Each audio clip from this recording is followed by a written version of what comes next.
होने वाला फिर दोस्तों आप सभी का की शॉक क्लासेस में स्वागत है। घटना चक्र आधुनिक भारत का इतिहास, ये लेक्चर नंबर 6 है और इस लेक्चर नंबर 6 में हम लोग टॉपिक कवर करेंगे 1857 की क्रांति। क्योंकि 1857 की क्रांति से आपके जो क्वेश्चन आते हैं वो लगभग में सभी एग्जाम में क्वेश्चन आपको देखने को, ज्यादातर क्वेश्चन आपके 1857 की क्रांति से मिलते हैं और ये टॉपिक बहुत ही इंपॉर्टेंट है। इसमें सभी परीक्षाओं के लिए तो इम्पोर्टेंट है ही है और ये भारतीय इतिहास जो आधुनिक भारत का है सबसे महत्वपूर्ण टॉपिक है। यहाँ से हम लोग बस थोड़ा सा फैक्ट्स ऊपर देख करके और लगभग में इसमें 80 प्लस क्वेश्चनों को कवर करेंगे जो कि पिछले कई एग्जामों में पूछे गए हैं और वहाँ से क्वेश्चन जो अब तक बने हुए हैं उन सारे क्वेश्चनों को कवर करेंगे जो अब तक इस टॉपिक से बने हुए हैं। देर न करते हुए वीडियो को शुरू करते हैं। यदि चैनल पर पहली बार है तो चैनल को लाइक, शेयर और सब्सक्राइब जरूर करें। और इससे पहले के आधुनिक भारत के 5 लेक्चर आए हैं, सबकी प्लेलिस्ट बनी हुई है। जो लोग पिछली वीडियो न देखे हों तो प्लेलिस्ट पर जा करके आधुनिक भारत के इतिहास घटना चक्र में पिछली वीडियो देख सकते हैं। तो ये छठा लेक्चर है। इसमें 1857 की क्रांति जो कि बहुत ही महत्वपूर्ण क्रांति थी, इससे देखते हैं कि दिसंबर 1856 में सरकार ने पुराने लोहे वाली बंदूक ब्राउन बेस के स्थान पर नवीन एनफील्ड राइफल के प्रयोग का निर्णय लिया और इसका प्रशिक्षण डमडम, अंबाला और सियालकोट में दिया जाना था। इस नई राइफल में कारतूस के ऊपरी भाग को मुंह से काटना पड़ता था। जनवरी 1857 में बंगाल सेना में यह अफवाह फैल गई कि चर्बी वाले कारतूस में गाय और सुअर की चर्बी है। सैनिक अधिकारियों ने इस अफवाह की जांच किए बिना तुरंत इसका खंडन कर दिया, किंतु सैनिकों को विश्वास हो गया कि चर्बी वाले कारतूसों का प्रयोग उनके धर्म को भ्रष्ट करने का एक निश्चय प्रयत्न है। और यही भारत के प्रथम स्वतंत्रता संग्राम 1857 के विद्रोह का तत्कालिक कारण भी रहा। 29 मार्च 1857 को बैरकपुर में सैनिकों ने चर्बी वाले कारतूस का प्रयोग करने से इनकार कर दिया और एक सैनिक जो की थे मंगल पांडे ने अपने एजेंट पर आक्रमण कर उसकी हत्या कर दी। अंग्रेजों द्वारा 34वीं NI रेजिमेंट भंग कर दी और अपराधियों को दंड दिया गया। इससे रिलेटेड फैक्ट और था, लेकिन चूंकि हर क्वेश्चन में डिटेल दिया है तो हम लोग डिटेल को देखते हुए क्वेश्चन को आगे बढ़ेंगे। चूंकि क्वेश्चन इसमें 80 प्लस क्वेश्चन है। तो पहला क्वेश्चन ये कह रहा है कि अंग्रेजी भारतीय सेना में चर्बी वाले कारतूसों से चलने वाली एनफील्ड राइफल कब शामिल की गई? तो ये शामिल की गई थी दिसंबर 1856 में। अभी हम लोगों ने ऊपर फैक्ट्स में देखा तो पहले नंबर का जो राइट ऑप्शन है वो बी विकल्प है, दिसंबर 1856। दिसंबर 1856 में सरकार ने पुरानी लोहे वाली बंदूक ब्राउन बेस के स्थान पर नवीन एनफील्ड राइफल के प्रयोग का निर्णय लिया और इसका प्रशिक्षण डमडम, अंबाला, सियालकोट में दिया जाना था। इस नई राइफल में कारतूस के ऊपरी भाग को मुंह से काटना पड़ता था। जनवरी 1857 में बंगाल सेना में ये अफवाह जो है फैल गई कि चर्बी वाले कारतूस में गाय और सुअर की चर्बी है। सैनिक अधिकारियों ने इस अफवाह की जांच किए बिना तुरंत इसका खंडन कर दिया, किंतु सैनिकों को विश्वास हो गया कि चर्बी वाले कारतूस का प्रयोग उनके धर्म को भ्रष्ट करने का एक निश्चित प्रयत्न है और यही भारत के प्रथम स्वतंत्रता संग्राम 1857 के विद्रोह का तत्कालिक कारण था। क्वेश्चन नंबर 2 हम लोग देखते हैं और क्वेश्चन नंबर 2 कह रहा है कि भारत के प्रथम स्वतंत्रता संग्राम का मुख्य तत्कालिक कारण क्या था? तो मुख्य तत्कालिक कारण यह था कि अंग्रेजों का धर्म में हस्तक्षेप का संदेश, यानी राइट ऑप्शन आपका बी विकल्प सही निकल करके आ रहा है कि भारत के प्रथम स्वतंत्रता संग्राम का मुख्य और तत्कालिक कारण अंग्रेजों का धर्म में हस्तक्षेप का संदेश था। और नेक्स्ट क्वेश्चन नंबर 3 हम लोग देखते हैं कि मंगल पांडे की घटना हुई थी, कहां पर हुई थी? कई बार क्वेश्चन ये बना हुआ है। तो ये बैरकपुर में घटना घटी थी। मंगल पांडे की जो घटना हुई थी बैरकपुर, राइट ऑप्शन 3 नंबर का बी विकल्प है। 29 मार्च 1857 को बैरकपुर में सैनिकों ने चर्बी वाले कारतूस का प्रयोग करने से इनकार कर दिया और एक सैनिक मंगल पांडे ने अपने एजेंट पर आक्रमण कर उसकी हत्या कर दी। तो मंगल पांडे की जो घटना है ये बैरकपुर से रिलेटेड है, right option B. 4 number question कह रहा है कि मंगल पांडे कहाँ के विप्लव से जुड़े हुए थे? तो मंगल पांडे जो है बैरकपुर विप्लव से जुड़े हुए थे, यानी राइट ऑप्शन 4 नंबर का ए विकल्प है, बैरकपुर। आगे 5 नंबर क्वेश्चन हम लोग देखते हैं। 5 नंबर कह रहा है कि मंगल पांडे जो सिपाही था, ये जो है 19वीं नेटिव इन्फेंट्री का था, या 25वीं नेटिव इन्फेंट्री, या 49वीं नेटिव इन्फेंट्री का, या 94वीं नेटिव इन्फेंट्री का था। तो इसमें चूंकि स्टार लगा हुआ है, इसमें कह रहा है मंगल पांडे 34वीं बंगाल नेटिव इन्फेंट्री के 6वीं कंपनी में एक सैनिक सिपाही थे, यानी ये 34वीं के थे, और 34 इस ऑप्शन में कोई है नहीं, तो इस हिसाब से इसका जो राइट ऑप्शन है वो ये चारों में से कोई भी नहीं है। आगे हम लोग देखते हैं 6 नंबर क्वेश्चन। कह रहा 1857 के विद्रोह के दौरान बहादुर शाह ने किसे साहब ए आलम बहादुर का किताब दिया। तो साहब ए आलम बहादुर का किताब जो है बहादुर शाह ने किसे दिया, ये दिया था बख्त खान को। 6 नंबर का राइट ऑप्शन सी विकल्प है, बख्त खान।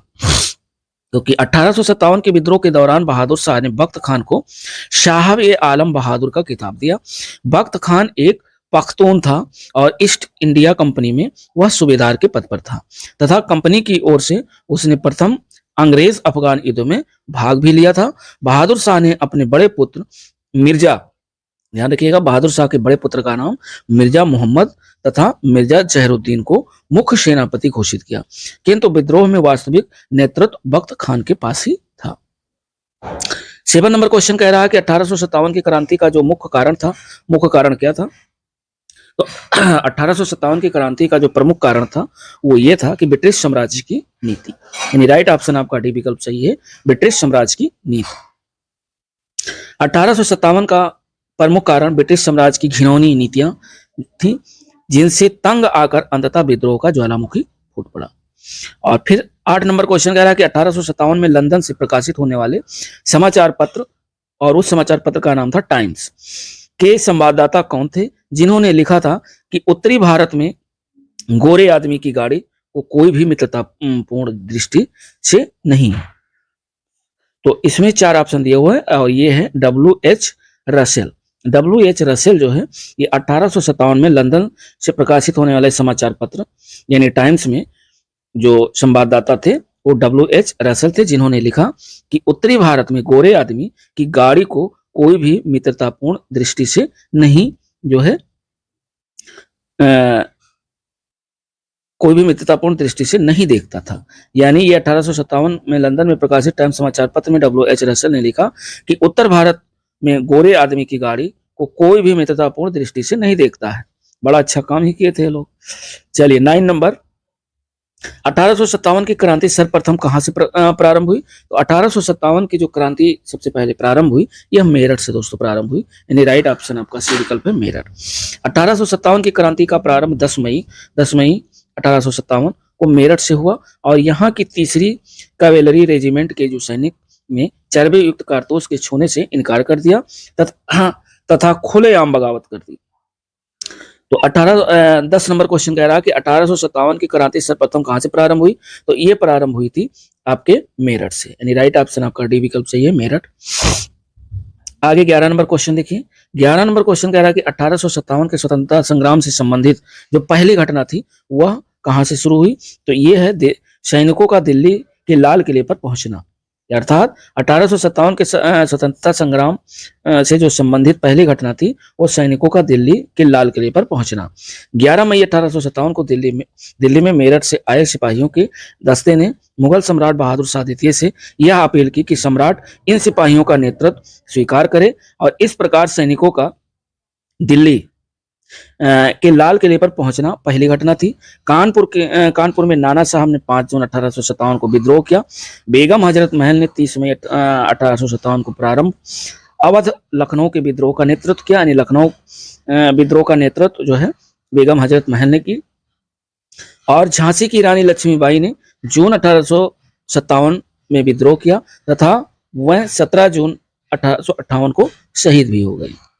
और अगला क्वेश्चन 12 नंबर कह रहा है कि 1857 के स्वाधीनता संग्राम का प्रतीक क्या था। तो 1857 के स्वाधीनता संग्राम का जो प्रतीक था वह कमल और रोटी था, और 12 नंबर का राइट ऑप्शन ए विकल्प है। इससे पहले हमने जो है NCERT वन लाइनर, जिसमें सिर्फ वन लाइनर है, तो 1857 की क्रांति वन लाइनर में हम लोगों ने कवर किया है, क्योंकि वो वन लाइनर था। यहाँ आपके ऑब्जेक्टिव क्वेश्चन है तो जो लोग एनसीईआरटी वन लाइनर ना देखे हों वो प्लेलिस्ट पर जाकर के एनसीईआरटी वन लाइनर देख सकते हैं। 13 नंबर क्वेश्चन कह रहा है कि 1857 के संग्राम के निम्नलिखित केंद्रों में सबसे पहले अंग्रेजों ने किसे पुनः अधिकृत किया था? तो ये किया था दिल्ली को, यानी राइट ऑप्शन 13 नंबर का सी विकल्प है दिल्ली।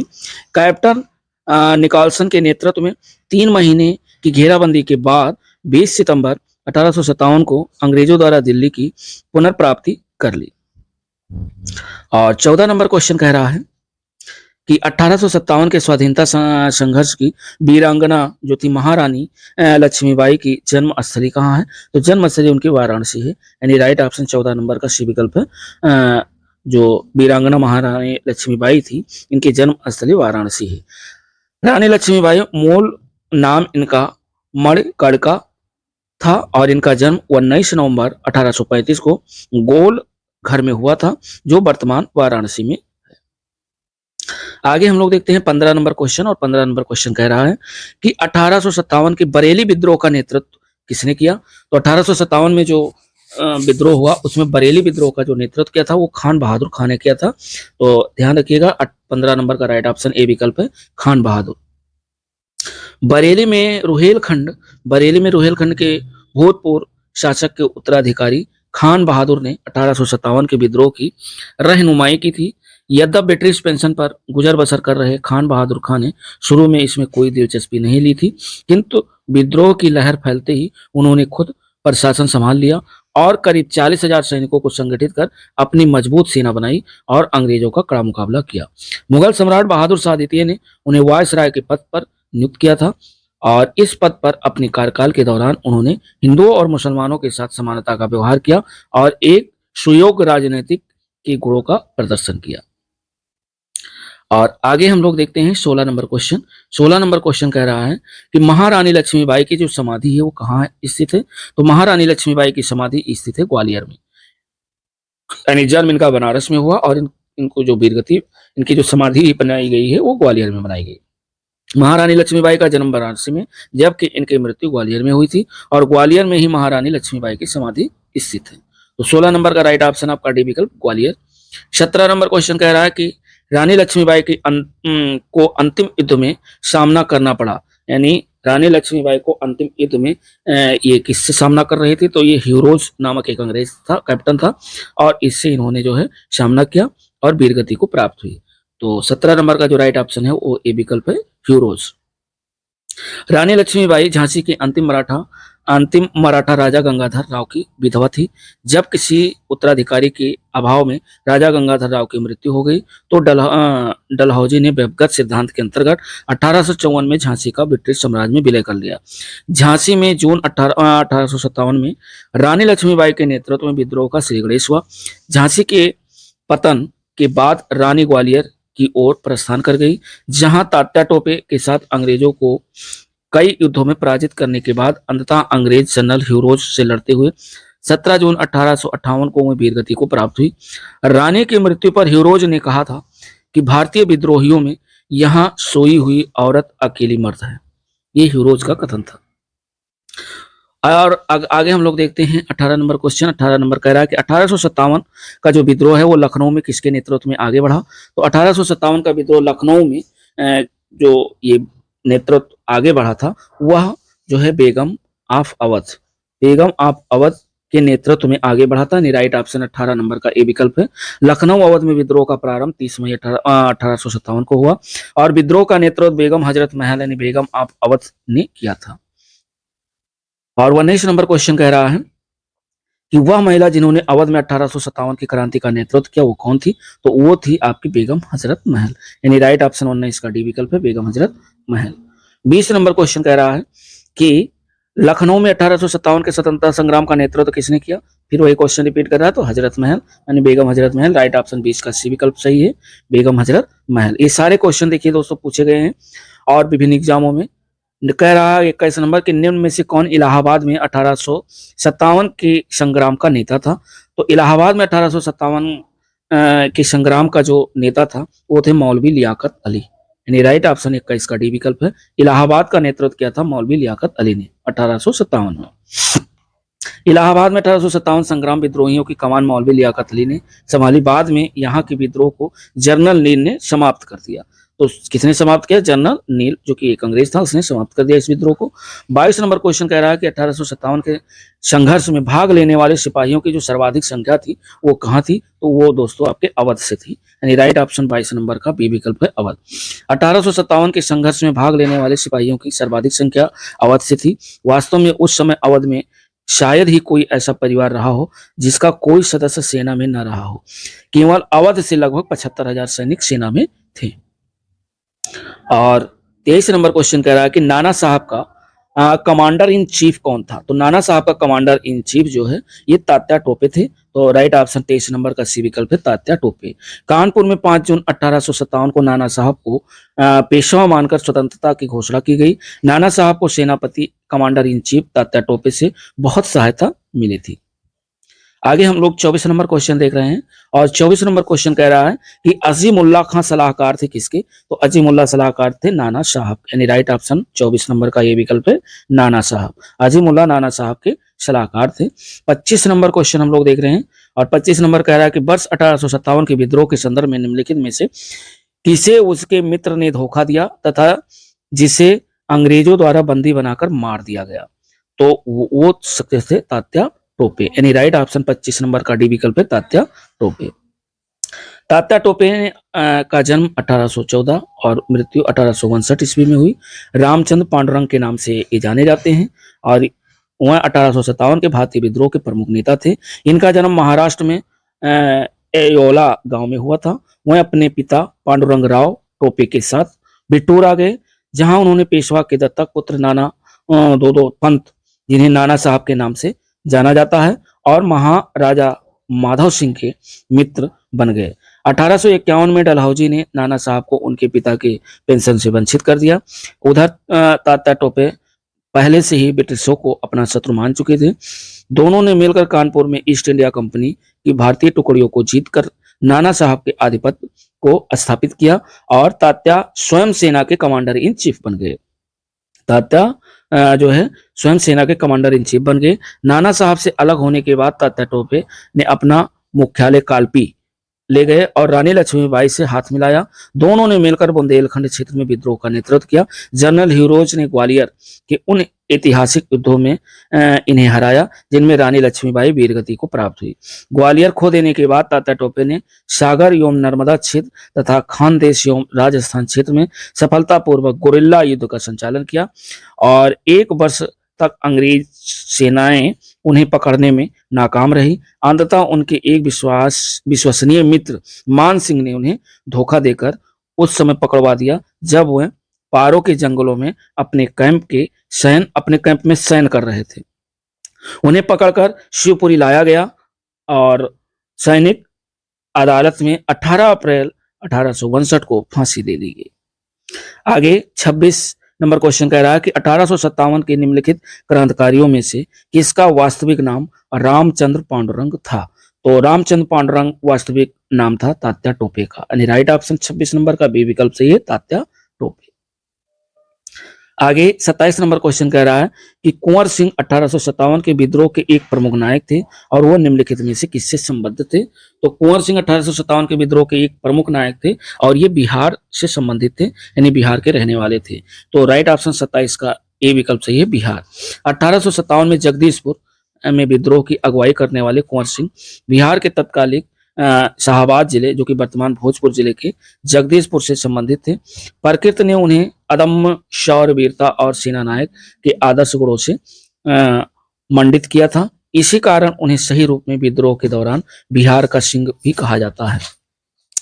उन्होंने शाहाबाद एवं आरा क्षेत्र में अंग्रेजों की सत्ता का तख्ता पलट दिया और अपनी सरकार स्थापित की। वह कानपुर पर संयुक्त आक्रमण के लिए नाना साहब की मदद हेतु कालपी की ओर आगे बढ़े और वह विद्रोह की मशाल को रोहतास, मिर्जापुर, रीवा, बांदा और लखनऊ तक ले गए, जहां उनका अत्यंत सम्मानपूर्वक स्वागत किया गया और अपनी अंतिम सफलता के रूप में उन्होंने अपने गृह नगर जगदीशपुर के निकट अंग्रेजों को बुरी तरह पराजित किया। इसी युद्ध के दौरान कुंवर सिंह बुरी तरह से घायल हो गए और 26 अप्रैल 1858 को उनकी मृत्यु हो गई। उनकी मृत्यु के बाद उनके भाई अमर सिंह ने दिसंबर 1858 तक अंग्रेजों के विरुद्ध संघर्ष जारी रखा। और आगे हम लोग देखते हैं 28 नंबर क्वेश्चन, कह रहा कि कुंवर सिंह अंग्रेजों के खिलाफ 1857 के विद्रोह में किस जगह शामिल हुए थे? तो ये शामिल हुए थे आरा में, आरा जिला जो कि वर्तमान बिहार में पड़ता है। 28 के बाद 29 नंबर क्वेश्चन कह रहा है कि 1857 की क्रांति के दौरान बिहार में क्रांतिकारियों का नेता कौन था? तो बिहार में क्रांतिकारियों का जो नेता था 1857 की क्रांति के दौरान बाबू कुंवर सिंह थे। यानी राइट ऑप्शन आपका बी विकल्प सही है, बाबू कुंवर सिंह। और 29 नंबर के बाद हम लोग 30 नंबर क्वेश्चन देखते हैं। 30 नंबर कह रहा है कि बिहार में 1857 के विद्रोह का नेतृत्व किसने किया था? तो 1857 के विद्रोह का जो नेतृत्व है वह कुंवर सिंह के द्वारा किया गया था बिहार में। राइट ऑप्शन 30 नंबर का सी विकल्प है, कुंवर सिंह। आगे 31 नंबर क्वेश्चन कह रहा है कि कुंवर सिंह ने 1857 के विद्रोह का नेतृत्व किस प्रांत से किया था? तो ये किया था दोस्तों बिहार से। यानी राइट ऑप्शन 31 का सी विकल्प है, बिहार। 32 नंबर क्वेश्चन कह रहा है कि 1857 के विद्रोह का नेतृत्व बिहार में किसने किया? 1857 के विद्रोह का नेतृत्व बिहार में जो है आपके कुंवर सिंह के द्वारा किया गया था। तो राइट ऑप्शन 32 का बी विकल्प है। दोस्तों ये फ्री ऑफ कास्ट है, बस ये है कि आप लोगों की सेवा के लिए हम सोच रहे हैं कि कुछ काम किया जाए, जो भी समय मिलता है घंटे 2 घंटे, तो आप लोग के लिए बहुत ही इंपॉर्टेंट ये टॉपिक है। आगे 33 नंबर क्वेश्चन कह रहा है कि बिहार में 1857 के विद्रोह का नेतृत्व किसने किया? तो ये आपके कुंवर सिंह के द्वारा किया गया। राइट ऑप्शन सी विकल्प सही है, कुंवर सिंह। 34 नंबर क्वेश्चन कह रहा है कि जगदीशपुर के किस व्यक्ति ने 1857 के विप्लव में क्रांतिकारियों का नेतृत्व किया? तो जगदीशपुर में जो है कुंवर सिंह ने 1857 ईस्वी के विप्लव के क्रांतिकारियों का नेतृत्व किया था, कुंवर सिंह। यानी राइट ऑप्शन 34 का ए ऑप्शन सही है, कुंवर सिंह।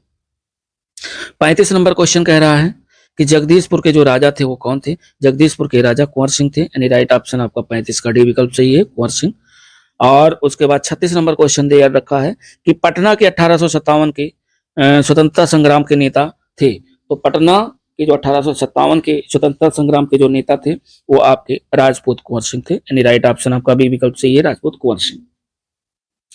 आगे कह रहा है कि पटना बिहार के निकट जगदीशपुर के जमींदार कुंवर सिंह ने विद्रोह का नेतृत्व किया और उनकी जमींदारी कंपनी की नीतियों के कारण छिन गई थी। इसके फलस्वरूप उन्होंने अपने रोष की अभिव्यक्ति विद्रोह में कर दी। पटना में पीर अली के नेतृत्व में विद्रोह हुआ, परंतु अंग्रेजों द्वारा उनके दमन के बाद विद्रोही जगदीशपुर आ गए और कुंवर सिंह ने इनका नेतृत्व किया। हैदर अली खान एवं जियोधर सिंह ने गया में विद्रोहियों को संगठित किया था। और आगे 37 नंबर क्वेश्चन देखिए, निम्नलिखित में से कौन असम में 1857 की क्रांति का नेता था? तो असम का जो नेतृत्व किया था 1857 में वो किया था दीवान मनीराम दत्त ने। दीवान मनीराम दत्त ने 1857 की क्रांति का नेतृत्व असम में किया था। असम में 1857 की क्रांति के समय वहां के दीवान मनीराम दत्त ने वहां के अंतिम राजा के पौत्र कंद पेशवर सिंह को राजा घोषित करके विद्रोह की शुरुआत की, परंतु शीघ्र ही विद्रोह का दमन करके मनीराम को फांसी दे दी गई। 38 नंबर क्वेश्चन कह रहा है कि 1857 के विद्रोह का बिहार में 15 जुलाई 1857 से 20 जनवरी 1858 तक जो केंद्र था वो कहाँ था? तो ये था जगदीशपुर। यानी राइट ऑप्शन 38 का डी विकल्प है, जगदीशपुर। बिहार में 1857 के विद्रोह का केंद्र जगदीशपुर था, जहां जमींदार कुंवर सिंह के ने नेतृत्व संभाला और शाहाबाद जिले में अंग्रेजों की सत्ता का तख्ता पलटकर अपनी सरकार स्थापित की। अप्रैल 1858 में कुंवर सिंह की मृत्यु के बाद उनके भाई अमर सिंह ने दिसंबर 1858 तक संघर्ष जारी रखा। अंततः बिहार के विद्रोह को पटना डिस्ट्रिक्टल कमिश्नरी की कमिश्नर विलियम टेलर और बंगाल गोलंदाज फौज के मेजर बिशेट आयर द्वारा दबा दिया गया।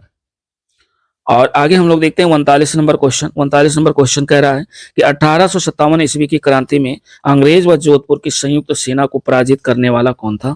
तो वो पराजित किया था आहुआ के ठाकुर कुशल सिंह ने। यानी राइट ऑप्शन आपका डी विकल्प सही है। 1857 ईस्वी की क्रांति में अंग्रेजों व जोधपुर की संयुक्त सेना को पराजित करने वाले जो थे वो आहुआ के ठाकुर कुशल सिंह।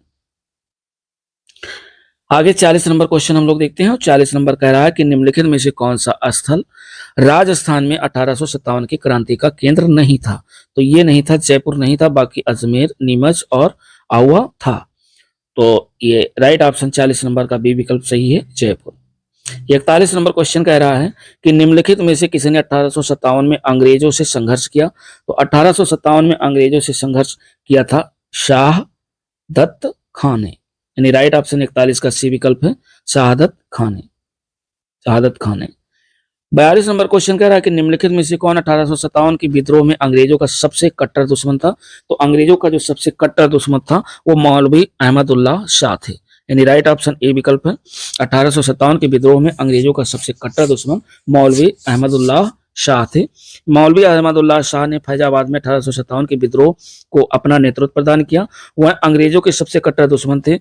वह मूलतः तमिलनाडु में आरकाट के रहने वाले थे, पर वह फैजाबाद में आकर बस गए थे। उन्होंने भारत के विभिन्न धर्मानुयायियों का आह्वान करते हुए कहा कि सारे लोग काफिर अंग्रेजों के विरुद्ध खड़े हो जाओ और उन्हें भारत से बाहर खदेड़ दो।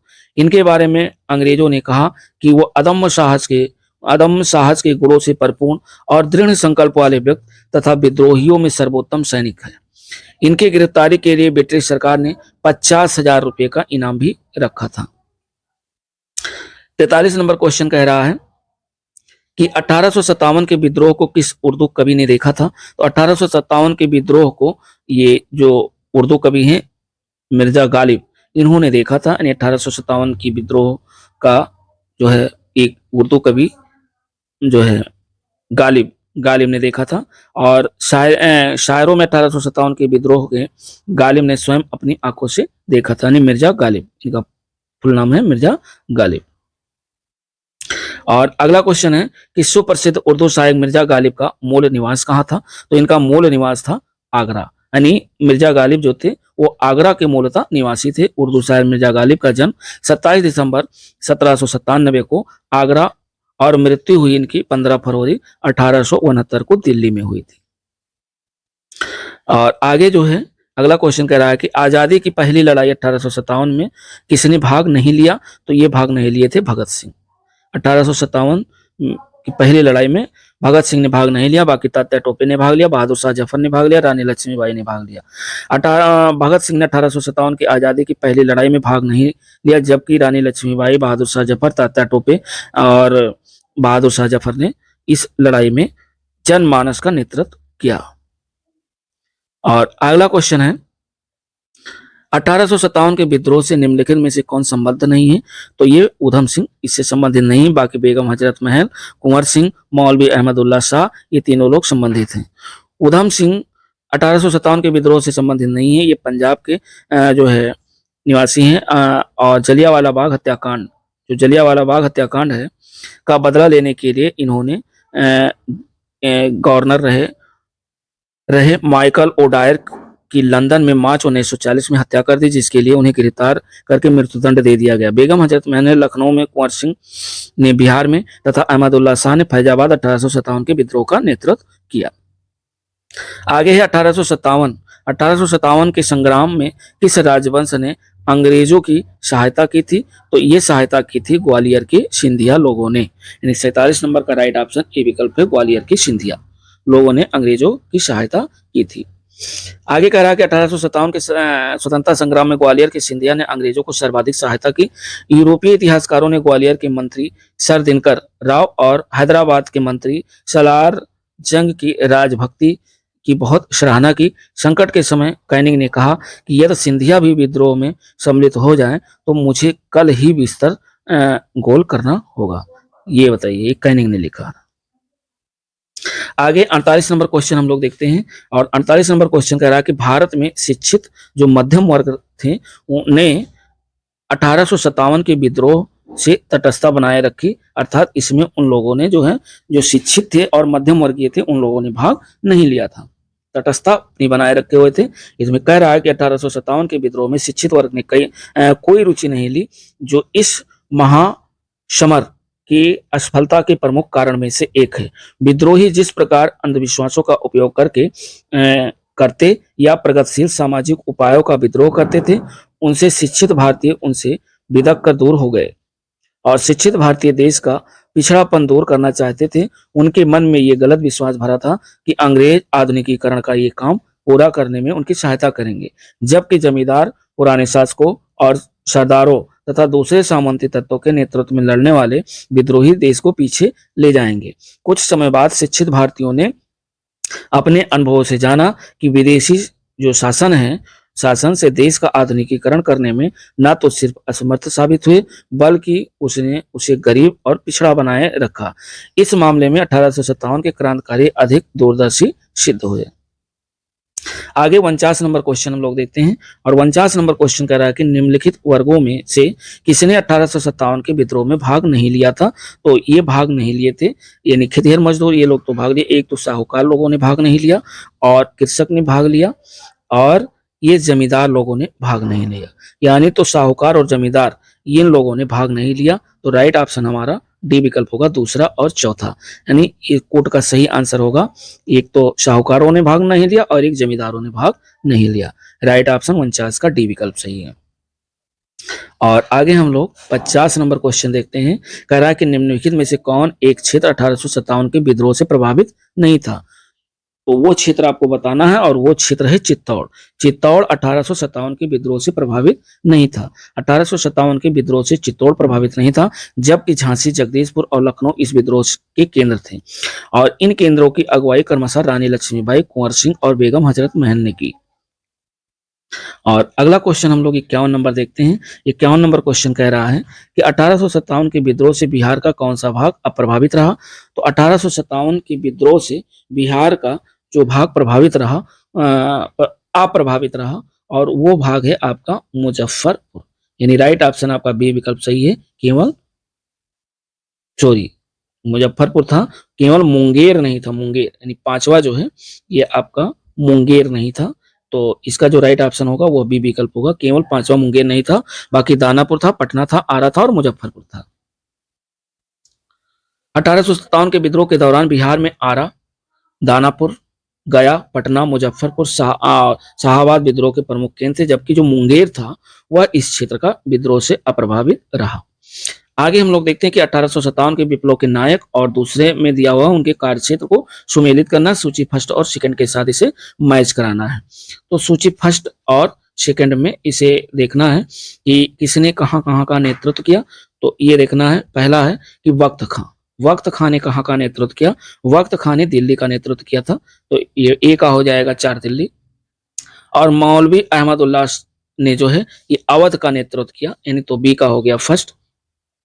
कुंवर सिंह ने जो नेतृत्व किया ये आरा का नेतृत्व किया, जो कि आरा बिहार में पड़ता है। और नाना साहब ने नेतृत्व किया था कहां, कानपुर का। तो इस हिसाब से आपका हो जाएगा 4, 1, 3, 2, यानी राइट ऑप्शन आपका सी विकल्प निकल के आ रहा है, 4, 1, 3, 2। इस टाइप से क्वेश्चन आपके यूपीपीसीएस और आरओ में ज्यादा पूछे जाते हैं, ध्यान रखिएगा। वक्त खां ने दिल्ली का, मौलवी अहमदुल्लाह शाह ने अवध का, कुंवर सिंह ने आरा का और नाना साहब ने कानपुर का नेतृत्व किया। आगे क्वेश्चन सूची फर्स्ट को सूची सेकंड के साथ सुमेलित करना है। सूची फर्स्ट एक तरफ दिया हुआ है, एक तरफ सूची सेकंड दिया हुआ है, तो इसको हमें मैच कराना है। इसमें देखिए कि झांसी का नेतृत्व किसने किया था, ये रानी लक्ष्मीबाई ने किया था, तो ए का हो गया 4। दूसरा है लखनऊ का नेतृत्व किसने किया था, लखनऊ का नेतृत्व बेगम हजरत महल ने किया था, तो ये बी का हो गया 3।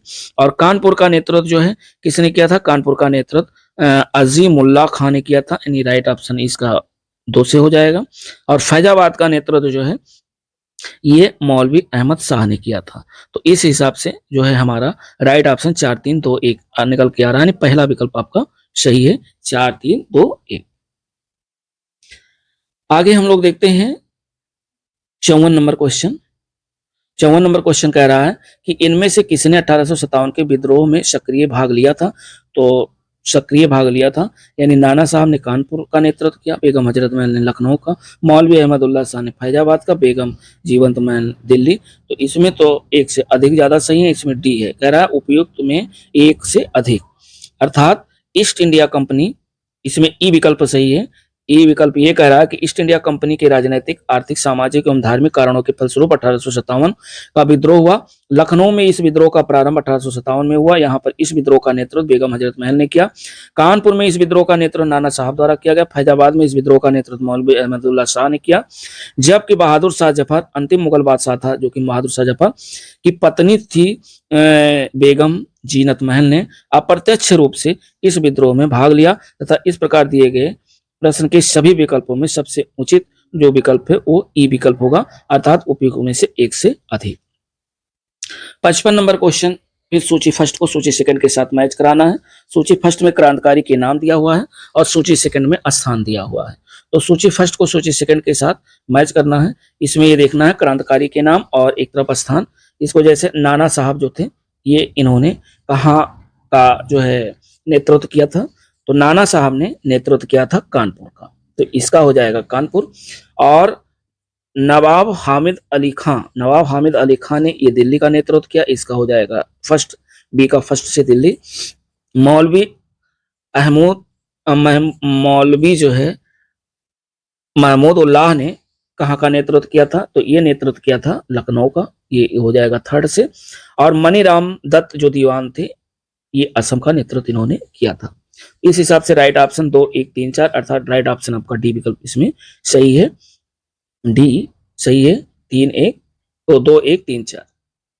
आगे कह रहा कि नाना साहब ने कानपुर का और नवाब हामिद अली खान ने दिल्ली का, मौलवी अहमद उल्लाह ने लखनऊ का, जिन्हें मौलवी अहमदुल्लाह शाह के नाम से जाना जाता है, और मनीराम दत्त ने असम का नेतृत्व किया था। अगला क्वेश्चन देखिए बहुत इंपॉर्टेंट है, कई बार क्वेश्चन पूछा गया है। आगे हम लोग देखते हैं कि जो 56 नंबर क्वेश्चन है, कह रहा है कि 1857 के विद्रोह के समय भारत का गवर्नर जनरल कौन था। तो 1857 में जो भारत का गवर्नर जनरल था, यानी 1857 का जब विद्रोह हुआ उस समय भारत का गवर्नर जनरल जो था वो था लॉर्ड कैनिंग। तो राइट ऑप्शन इसका सी विकल्प हो जाएगा, लॉर्ड कैनिंग। बहुत ही इंपॉर्टेंट क्वेश्चन है। 1857 के विद्रोह के समय भारत का गवर्नर जनरल लॉर्ड कैनिंग था, और लॉर्ड कैनिंग भारत में कंपनी द्वारा नियुक्त अंतिम गवर्नर जनरल था। ये भी ध्यान रखिएगा, अंतिम गवर्नर जनरल था, तथा ब्रिटिश सम्राट के अधीन नियुक्त भारत का पहला वायसराय भी था। तो भारत का पहला वायसराय लॉर्ड कैनिंग था, और अंग्रेजों द्वारा नियुक्त भारत का अंतिम गवर्नर जनरल भी लॉर्ड कैनिंग था। 57 नंबर क्वेश्चन कह रहा है कि 1857 के विद्रोह के समय भारत का गवर्नर जनरल कौन था, तो वो गवर्नर जनरल था लॉर्ड कैनिंग, यानी राइट ऑप्शन आपका बी विकल्प सही है, लॉर्ड कैनिंग। 58 नंबर क्वेश्चन कह रहा है कि 1857 में भारत का गवर्नर जनरल कौन था, तो 1857 में भारत का जो गवर्नर जनरल था वह लॉर्ड कैनिंग था, यानी राइट ऑप्शन आपका सी विकल्प सही है, लॉर्ड कैनिंग। और 62 नंबर क्वेश्चन देखते हैं। 62 नंबर कह रहा है कि सिपाही विद्रोह के समय भारत का गवर्नर जनरल कौन था, तो सिपाही जब विद्रोह हुआ 1857 में, और उस समय जो गवर्नर जनरल था वो लॉर्ड कैनिंग था, यानी राइट ऑप्शन आपका ए विकल्प सही, लॉर्ड कैनिंग।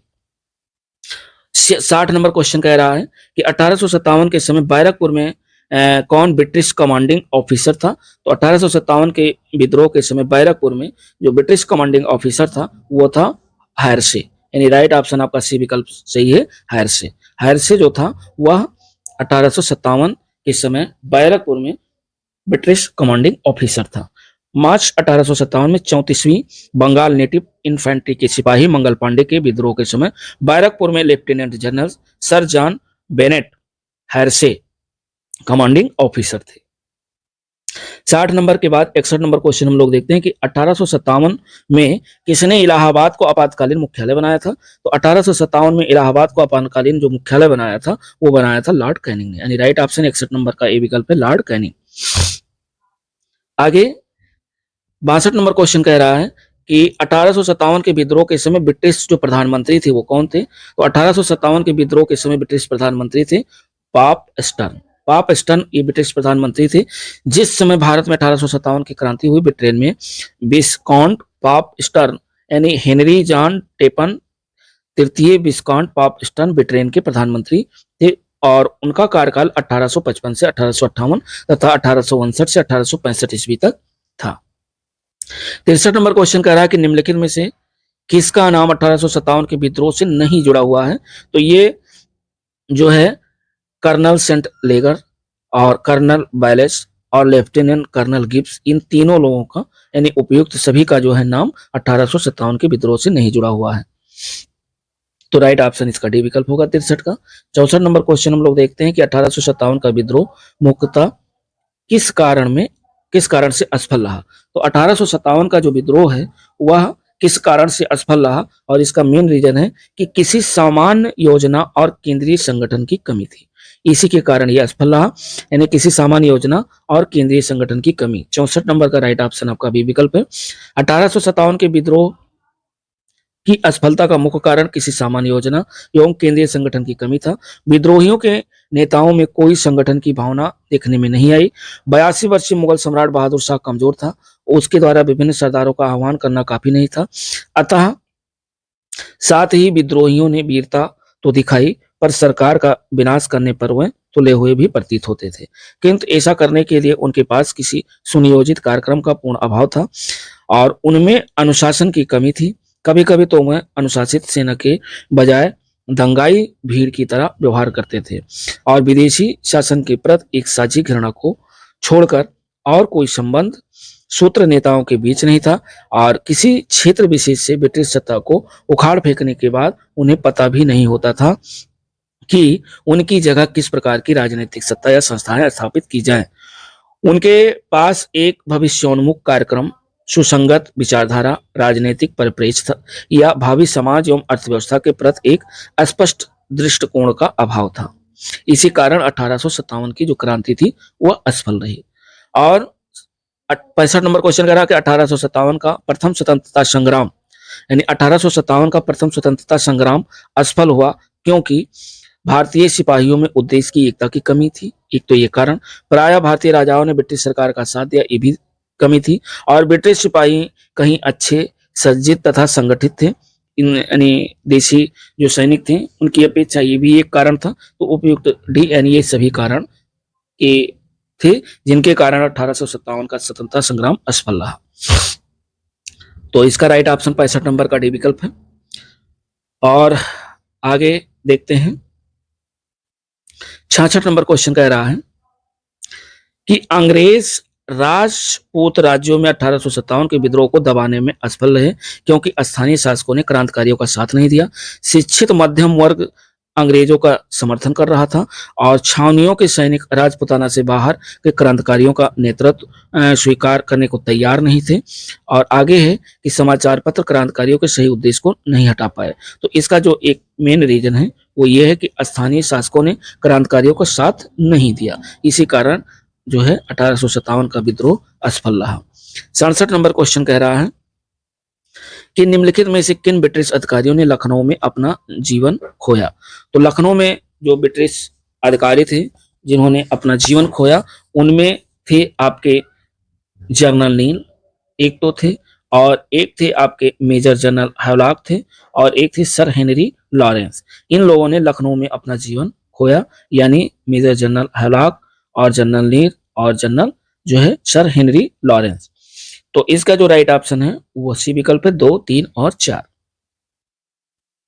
14 सितंबर 1857 को अंग्रेजों द्वारा दिल्ली पर अधिकार करने के क्रम में जनरल जॉन निकोलस घायल हुए। 23 सितंबर 1857 को उनकी मृत्यु हुई। लखनऊ में 1857 के विद्रोह के दौरान अंग्रेज रेजिडेंसी की रक्षा करते हुए sir Henry Lawrence, major general Havelock तथा जनरल नील की मृत्यु हो गई। 68 नंबर क्वेश्चन जो है ये कह रहा है कि कथन और कारण पर आधारित है। कथन कह रहा है कि 1857 में प्रथम स्वतंत्रता संग्राम ब्रिटिश सरकार से स्वतंत्रता प्राप्त करने में असफल रहा, सही है। और कारण क्या है, बहादुर शाह जफर के नेतृत्व को जन सहयोग नहीं मिला था। अधिकांश महत्वपूर्ण रियासतों के शासक उनका साथ देने में कतरा गए थे, ये भी सही है। यानी कथन और कारण दोनों सत्य हैं तथा कारण कथन की व्याख्या स्पष्टीकरण भी करता है। राइट ऑप्शन 68 का ए विकल्प सही है। 69 नंबर क्वेश्चन कह रहा है कि निम्नलिखित में से किसने 1857 के विद्रोह को एक षड्यंत्र की संज्ञा दी। तो 1857 के विद्रोह को एक षड्यंत्र की संज्ञा देने वाले थे सर जेम्स आउटरम एवं डब्ल्यू टेलर, यानी राइट ऑप्शन आपका ए विकल्प है, सर जेम्स आउटरम एवं डब्ल्यू टेलर। आगे 70 नंबर क्वेश्चन हम लोग देखते हैं। कह रहा कि आधुनिक इतिहासकार जिसने 1857 के विद्रोह को स्वतंत्रता की पहली लड़ाई कहा था, और वो कौन थे? वो थे B D Savarkar. Very very important question है, कई बार क्वेश्चन पूछा गया है। तो आधुनिक इतिहासकार में 1857 के विद्रोह को स्वतंत्रता की पहली लड़ाई कहा था बी डी सावरकर ने। बी डी सावरकर ने अपनी पुस्तक लिखी the Indian war of independence 1857 में 1857 के विद्रोह को सुनियोजित स्वतंत्रता संग्राम की संज्ञा दी, और उन्होंने इसे स्वतंत्रता की पहली लड़ाई कहा था। आगे 71 नंबर क्वेश्चन कह रहा है कि 1857 के संग्राम को प्रथम स्वतंत्रता संग्राम का नाम किसने दिया? तो 1857 के संग्राम को प्रथम स्वतंत्रता संग्राम का जो नाम दिया था वो बी डी सावरकर ने ही दिया था। राइट ऑप्शन 71 का सी विकल्प सही है। 72 नंबर क्वेश्चन हम लोग देखते हैं। 72 नंबर कह रहा है कि भारतीय स्वाधीनता आंदोलन का सरकारी इतिहासकार था। तो इसमें 4 ऑप्शन है। भारतीय स्वाधीनता आंदोलन का सरकारी जो इतिहासकार था वो थे S N Sen. S N Sen ये भारतीय स्वतंत्रता आंदोलन के सरकारी इतिहासकार थे। 1857 के भारतीय स्वाधीनता आंदोलन को के सरकारी इतिहासकार सुरेंद्र नाथ सेन थे, जिनकी पुस्तक है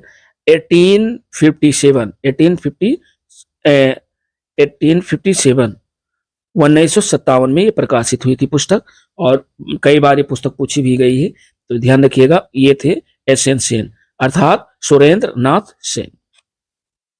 73 नंबर क्वेश्चन कह रहा है कि भारतीय भाषा में 1857 के विप्लव के कारणों पर लिखने वाला पहला भारतीय कौन था? तो 1857 के विप्लव के कारणों पर लिखने वाला जो पहला भारतीय थे वो थे सर सैयद अहमद खां। सर सैयद अहमद खां द्वारा लिखित पुस्तक, इनकी पुस्तक है असबाब ए बगावत ए हिंद, जो वर्ष 1862 में प्रकाशित हुई, जिसमें 1857 के विद्रोह के कारणों की चर्चा की गई है। 73 नंबर के बाद 74 नंबर क्वेश्चन कह रहा है कि तथाकथित प्रथम राष्ट्रीय स्वतंत्रता संग्राम ने प्रथम न राष्ट्रीय और न ही स्वतंत्रता संग्राम था। यह कथन संबंध है किससे? यह कथन संबंध है आरसी मजूमदार से। इन्होंने कहा कि तथाकथित प्रथम राष्ट्रीय स्वतंत्रता संग्राम न प्रथम न राष्ट्रीय और न ही स्वतंत्रता संग्राम था। ये आरसी मजूमदार का कथन है। आरसी मजूमदार ने अपनी पुस्तक द सेप्सी मुटनी एंड द रिलेवियन ऑफ 1857 को स्वतंत्र रूप से 1957 में प्रकाशित किया गया। मजूमदार ने ही 1857 के विद्रोह को तथाकथित प्रथम राष्ट्रीय स्वतंत्रता संग्राम न प्रथम न राष्ट्रीय और न ही स्वतंत्रता संग्राम था ये कहा था। 75 नंबर क्वेश्चन कह रहा है कि किसने लिखा कि इस निर्णय से इनकार करना कठिन है कि तथाकथित 1857 का प्रथम राष्ट्रीय स्वतंत्रता संग्राम ना तो प्रथम ना ही राष्ट्रीय था और ना ही स्वतंत्रता संग्राम था। ये कथन आरसी मजूमदार का है, यानी राइट ऑप्शन आपका 75 का ए विकल्प सही है। 76 नंबर क्वेश्चन कह रहा है कि 19वीं इस तथ्य को मारने वाले जो इतिहासकार थे वो कौन थे? तो वो थे डॉक्टर आरसी मजूमदार और डॉक्टर एस सेन। इन दोनों ने जो है इस तत्व को मारने वाले इतिहासकार थे, यानी राइट ऑप्शन आपका 76 का ए विकल्प है। डॉक्टर आरसी मजूमदार और डॉक्टर एस एन सेन जैसे इतिहासकार ने 19वीं शताब्दी के मध्य में भारतीय राष्ट्रवाद को भ्रूणावस्था में मानते थे। और 57 नंबर क्वेश्चन कह रहा है, वो 77 नंबर कि 1857 की क्रांति के बारे में निम्नलिखित में से कौन सी एक अवधारणा सही है? सही आपको बताना है। तो इसमें सही है कि इसने भारत में ईस्ट इंडिया कंपनी की शासन प्रणाली को मृतप्राय बना दिया था। कौन? 1857 की क्रांति। तो राइट ऑप्शन 77 का सी विकल्प सही है। 1857 की क्रांति परिणाम स्वरूप भारतीय शासन की बागडोर कंपनी के हाथों से निकलकर ब्रिटिश क्राउन के हाथों में चली गई तथा इसकी शासन प्रणाली में भी आमूल परिवर्तन किया गया। अतः 1857 की क्रांति के संघर्ष में जो प्रश्न सी है अवधारणा सही है, जबकि अनुकथन सही नहीं है। 78 नंबर क्वेश्चन कह रहा है कि महारानी विक्टोरिया ने भारतीय प्रशासन को ब्रिटिश ताज के नियंत्रण में लेने की घोषणा कब की थी?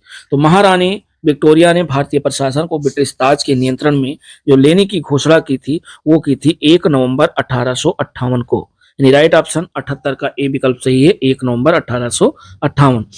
1857 की क्रांति के दमन के बाद 1 नवंबर 1858 को महारानी विक्टोरिया ने भारतीय प्रशासन को ब्रिटिश ताज के नियंत्रण में लेने की घोषणा की।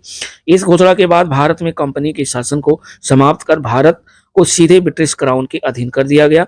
एक स्वतंत्र मंत्री या सचिव तथा 15 सदस्यों वाली इंडियन काउंसिल की स्थापना की गई। तत्कालीन गवर्नर जनरल उस समय थे लॉर्ड कैनिंग। लॉर्ड कैनिंग को ही भारत का प्रथम वायसराय बनाया गया। 79 नंबर क्वेश्चन कह रहा है कि साम्राज्ञी विक्टोरिया ने 1858 की घोषणा में भारतीयों को बहुत सी चीजें दिए जाने का आश्वासन दिया था। निम्न आश्वासनों में से कौन सा ब्रिटिश शासन ने पूरा किया? तो ये पूरा किया था कि रियासतों को हड़पने की नीति समाप्त कर दी। ये एक पूरा हुआ, बाकी कोई भी चीज पूरा नहीं हुआ। यानी राइट ऑप्शन 79 का ए विकल्प सही है। 1857 के विद्रोह का सबसे महत्वपूर्ण परिणाम महारानी विक्टोरिया की उद्घोषणा थी। ये उद्घोषणा 1 नवंबर 1858 को इलाहाबाद में हुए दरबार में लॉर्ड कैनिंग द्वारा उद्घोषित की गई थी और इसमें भारत में कंपनी की शासन को समाप्त कर भारत का शासन सीधे क्राउन के अधीन कर दिया गया।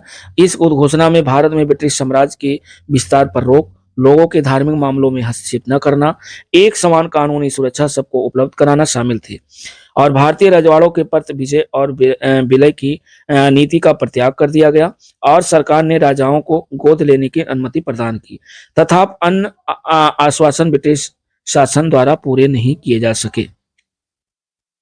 80 नंबर क्वेश्चन कह रहा है कि महारानी विक्टोरिया की उद्घोषणा 1858 का उद्देश्य क्या था? पहला था कि भारतीय राज्यों को ब्रिटिश साम्राज्य में मिलाने की किसी भी विचार का परित्याग करना। दूसरा था भारतीय प्रशासन को ब्रिटिश क्राउन के अंतर्गत रखना और तीसरा था भारत के साथ ईस्ट इंडिया कंपनी के व्यापार का नियमन करना। तो इसमें जो राइट है वो पहला आपका सही है और दूसरा आपका सही है, यानी फर्स्ट ऑप्शन आपका सही है, एक और केवल एक और दो। अर्थात ब्रिटिश सरकार ने 1858 में एक अधिनियम लागू किया जिसे भारतीय प्रशासन सुधार संबंधी अधिनियम कहते हैं। इस अधिनियम के द्वारा भारत में ईस्ट इंडिया कंपनी के शासन का अंत कर दिया गया और ब्रिटिश सरकार ने भारतीय प्रदेशों का प्रबंधन सीधा अपने हाथ में ले लिया। इस अधिनियम के तहत 1858 में महारानी विक्टोरिया ने एक उद्घोषणा की जिसमें यह उद्घोषित किया गया कि अब से भारत का शासन ब्रिटिश शासन के द्वारा न होकर के उनके लिए सेक्रेटरी ऑफ स्टेट द्वारा चलाया जाएगा। गवर्नर जनरल को वायसराय की पदवी जो है दी गई और जिसका अर्थ था कि वह राजा का प्रतिनिधि था। संक्षेप में भारत पर ब्रिटिश सर्वोच्चता सुदृढ़ रूप से स्थापित कर दी गई। साथ ही रानी विक्टोरिया द्वारा की गई उद्घोषणा द्वारा देशी राज्यों को यह आश्वासन दिया गया कि उनका अस्तित्व बना रहेगा। स्पष्ट है कि भारतीय राज्यों को ब्रिटिश साम्राज्य में मिलाने के किसी भी विचार का परित्याग करने की उद्घोषणा की गई थी। तो ये था। और 81 नंबर क्वेश्चन कह रहा है कि निम्नलिखित में से कौन सा आयोग 1857 के विद्रोह के दमन के बाद भारतीय फौज के नव संगठन से संबंधित है? तो ये संबंधित है आपका पील आयोग, यानी राइट ऑप्शन आपका 81 का बी विकल्प सही है, पील आयोग। और हम लोग देखते हैं पील आयोग जो बना था 1857 में। 1857 के विद्रोह के दमन के बाद ब्रिटिश सरकार ने भारतीय फौज के नव संगठन के लिए जुलाई 1858 में मेजर जनरल जोनाथन पील की अध्यक्षता में एक रॉयल कमीशन यानी पील आयोग का गठन किया जिसके द्वारा सेना के रेजिमेंटों को जाति, समुदाय और धर्म के आधार पर विभाजित किया गया। यूरोपीय सैनिकों की संख्या जो 1857 से पूर्व 45,000 थी अब 65,000 कर दी गई तथा भारतीय सैनिकों की संख्या 2,38,000 से घटाकर 1,40,000 कर दी गई। बंगाल में यूरोपीय सैनिकों का भारतीय सैनिकों से 1:2 का अनुपात रखा गया था जबकि मद्रास और बंबई में यह अनुपात 1:3 का था, 1:3 का था। 82 नंबर क्वेश्चन और लास्ट क्वेश्चन है।